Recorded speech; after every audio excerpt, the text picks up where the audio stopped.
Secara prinsip tuh gini loh, hubungan pertemuan dalam konteks ini itu memang adalah pertemuan Pak Prabowo dan Bu Mega. Dan dengan segala hormat saya pada Bung Ade Armando, Pak Jokowi ini lagi nggak diajak ini dalam topik ini gitu loh. Kenapa dibawa-bawa terus sih?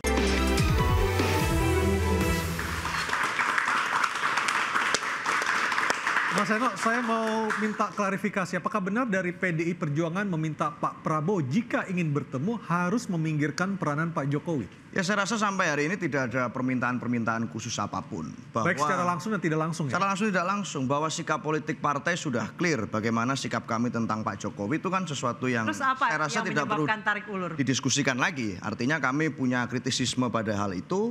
Kami tidak sepakat terhadap beberapa praktek-praktek politik yang dilakukan Pak Jokowi dan keluarga. Dan itu sudah terbuka, tidak ada lagi orang yang perlu ditutup-tutupi dari itu. Maka dalam konteks pertemuan ini tidak ada syarat aneh-aneh seperti itu saat ini. Tapi kami tentu saja menghormati posisi politik dari Pak Prabowo. Sekaligus jadwal Bu Mega dan Pak Prabowo ini satunya Ketua Umum PDI Perjuangan pemenang Pileg, satunya Ketua Umum partai pemenang Pilpres. Pasti ada kesibukan. Mas Eno, jadi memang alasan tidak bertemu-temu semata-mata hanya karena waktu dan jadwal? Tidak ada...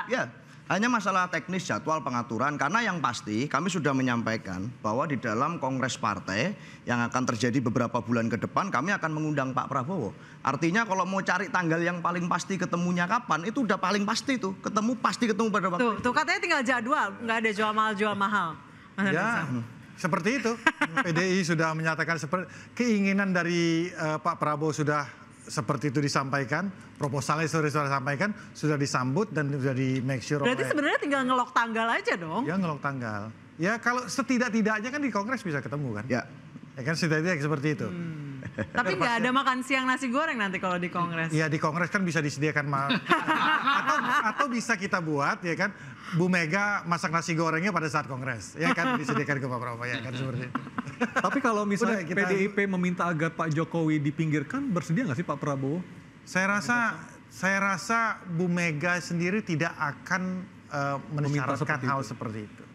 Sebagai seorang negarawan, ya kan, Presiden kelima RI, ya kan, terlepas dari segala sikap dan pandangan politik beliau terhadap Pak Jokowi, saya rasa permintaan itu tidak akan keluar dari beliau. Oke. Gini Mas, saya boleh tambahin nggak? Secara prinsip tuh gini loh, hubungan pertemuan dalam konteks ini itu memang adalah pertemuan Pak Prabowo dan Bu Mega.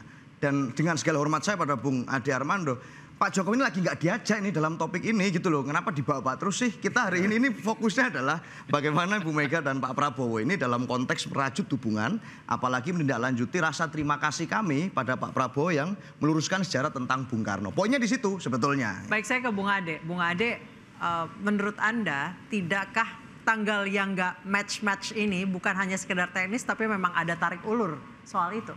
Iya, kita jujur aja lah ya. Nggak ada sesuatu dilakukan tanpa ada tujuan, tadi saya katakan kan. Sekarang kan ada pertanyaan besar. Kenapa tiba-tiba saja saat ini ya, kita melihat rangkaian message nih, pesan dari PDIP bahwa Bu Mega udah bikin pernyataan mau makan nasi goreng.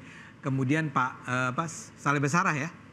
Ahmad Basarah bilang kita kepengen ketemu sama Gerindra. Pak Guntur Romli juga menyatakan bahwa kalau dengan Prabowo tuh jauh lebih menyenangkan daripada dengan Jokowi. Pesan-pesan itu kalau dikumpulkan tuh artinya adalah menunjukkan bahwa memang ada keinginan dari PDIP untuk bertemu dengan Prabowo. Ya, dan Mas Eno tadi sudah menyatakan, tapi jangan bawa-bawa Jokowi ya. Artinya bahkan kita pun tidak perlu membicarakan Jokowi dalam konteks ini. Buat saya disitulah letak masalah utamanya.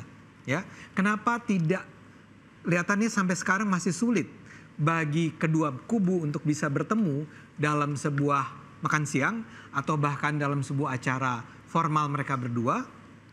Itu karena Pak Prabowo pasti akan mempertimbangkan bagaimana sikap Pak Jokowi dalam hal ini. Ya, buat saya Pak Jokowi itu adalah faktor yang sangat penting bagi Pak Prabowo. Pak Prabowo akan senantiasa nengok, mungkin bahkan datang ke Solo untuk nanya, what do you think, Pak Jokowi? Ya, dan Pak Jokowi saya tahu bukan tipe orang yang sangat mendendam misalnya dan mengatakan jangan diterima, nggak begitu. Tapi bahwa harus ada kesepakatan bersama nih. Nah kalau sekarang dikatakan oleh PDIP, tapi Pak Jokowi jangan dibawa-bawa ya, menurut saya nggak bisa. Nggak bisanya karena Pak Prabowo tidak akan membiarkan itu terjadi. Dia pasti akan mempertimbangkan apa sikap atau perasaan, apa posisi Pak Jokowi. Bahkan sampai ke level minta izin mungkin?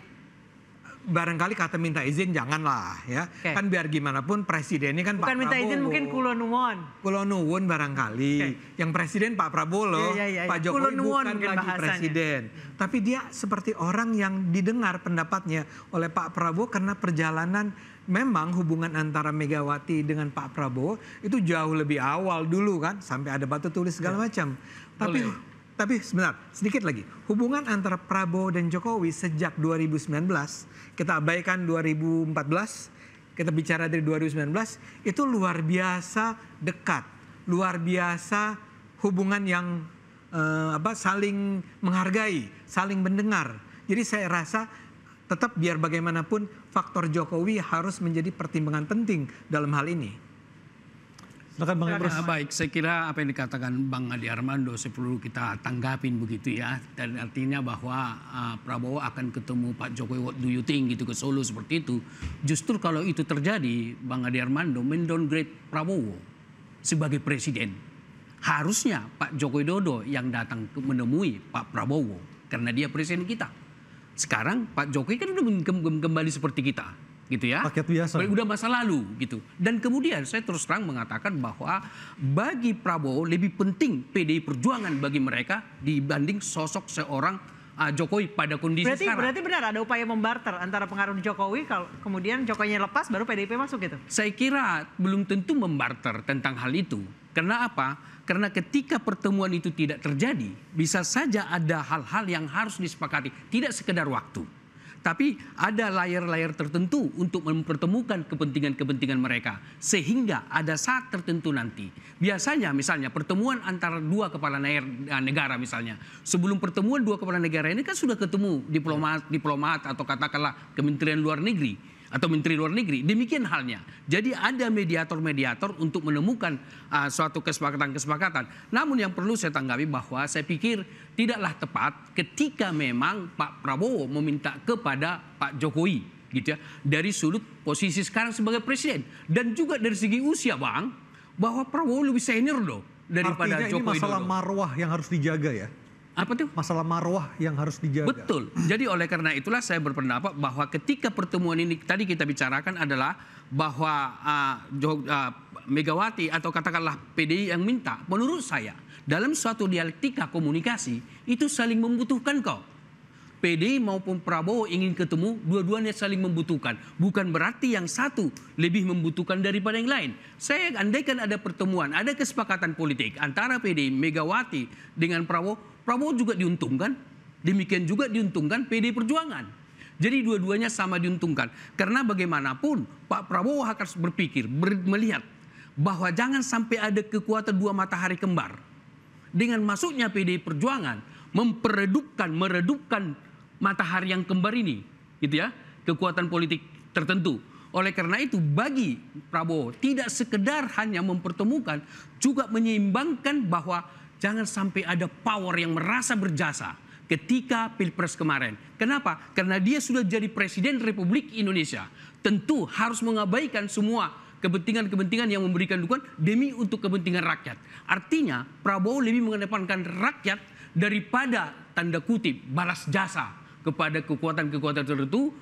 Ketika Pak Ade Armando mengatakan tadi bahwa dukungan daripada Jokowi dan Gibran yang membuat dia menang seperti itu, tidak juga, karena sudah posisi sebagai presiden. Artinya apa? Tanggung jawab kepada rakyat. Tidak lagi berapa atau apa yang kau dukung selama ini, enggak lah. Kalau itu Pak Prabowo memikirkan, berarti Prabowo tidak lagi seorang yang mengedepankan rakyat. Dalam pidatonya Pak Prabowo sudah mengatakan bahwa apapun demi kepentingan rakyat saya akan lakukan. Oke. Baik, kita juga akan melihat lagi nih sebenarnya apa sih manfaatnya buat rakyat. Baik, kita akan kembali usai jeda, tetap di Interupsi.